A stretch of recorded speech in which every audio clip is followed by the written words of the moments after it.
আমি প্রায় ৬-৭ বছর ধরে এই রোগে ভুগতেছি। কোনো চিকিৎসা কোথাও পাচ্ছি না। শুধু পেটে ব্যথা আর বমি। আমি আবার পড়াশোনা করতে চাই। বিয়ে পরীক্ষা যখন দেব তখন আমি বেশি অসুস্থ হয়ে পড়ছিলাম। তখন থেকে খাইতে পারি না। যে নেলমান 2 আর বারগান দিয়ে আমার বাবা বাঁচায় রাখছে। ক্ষণিকের জন্য ১ ঘন্টা থাকে, ব্যথা কম, আবার যা তা। রাত দিন ২৪ ঘন্টা। আপনাদের কাছে এটুকু দোয়া চাবো যে ওর শরীরে একটু সাহায্য করেন।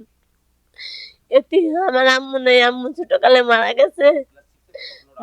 আম্মু মারা গেছে, আমার বাপই দেখাশোনা করে, আর কেউ দেখাশোনা করে না। আর্থিক অবস্থা কিছু নাই, আমি বাইরে যেতে চাই। বাংলাদেশে চিকিৎসা নেই, ডাক্তার বলছে ইন্ডিয়ায় চিকিৎসা আছে।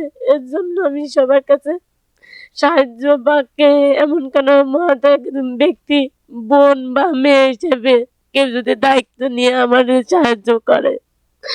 আমি বাঁচতে চাই, আবার পড়াশোনা করতে চাই। আমি এ রোগে আর ভুগতে পারি না, খুব কষ্ট হয়। আমার খুব কষ্ট হয়, আমি আর পারি না।